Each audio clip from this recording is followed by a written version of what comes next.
Hello everyone and welcome. In this video I'm going to walk you through how to edit or change Google Translation language. So let's get started.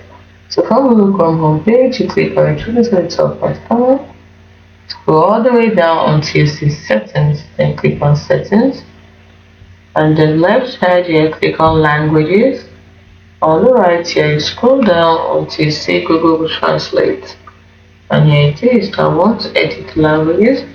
So the first language edit is the language I have to translate into. So you have choices. You pick the one you want. For example, let's say I want English.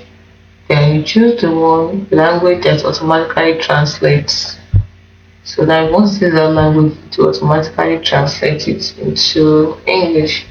So let's say I want to use the language, let's say French. So I want to use French. So I choose French, which means that whenever I say it in French word, it should translate it into English for me. They never offer to translate this language. This particular language I actually understand needs help with translation. So let's leave it at English there.